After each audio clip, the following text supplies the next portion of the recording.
তো বন্ধুরা, ঢাকার কলাবাগানের এক পুরনো তিনতলা বাড়িতে ভাড়া থাকতেন নাসিরুদ্দিন। অল্প ভাড়া, শান্ত জায়গা। প্রথমে সবকিছু ঠিকঠাকই মনে হলো, কিন্তু তৃতীয় দিন থেকেই সে টের পেল কিছু অদ্ভুত ব্যাপার। তারপর রাত 2টার দিকে দরজার পাশে যেন কেউ নরম পায়ে হাঁটাহাঁটি করছে। প্রথমে সে ভয় পেল, ভাবলো হয়তো ইঁদুর বা পানি পড়ছে কোথাও। এক রাতে সাহস করে দরজা খুলে রাখলো, দেখতে চায় কে আসে। ঘরও ফাঁকা, কেউ নেই ঘরে, তবুও আওয়াজটা চলছে দরজার একদম পাশ দিয়ে। তারপর মেজর দিকে তাকাতেই সে দেখলো ভেজা পায়ের ছাপ বিছানার দিকে যাচ্ছে। তারপর সে লাফিয়ে লাইট জ্বালালো, আওয়াজ হঠাৎ থেমে গেল।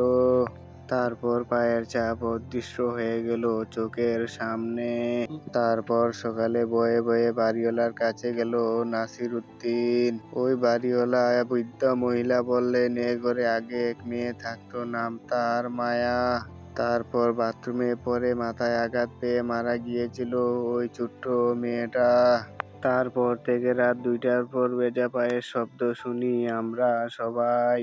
তারপর নাসির সেই রাতেই বাড়ি ছেড়ে চলে গেল, কিন্তু ছায়াটা আজও নাকি হাঁটে।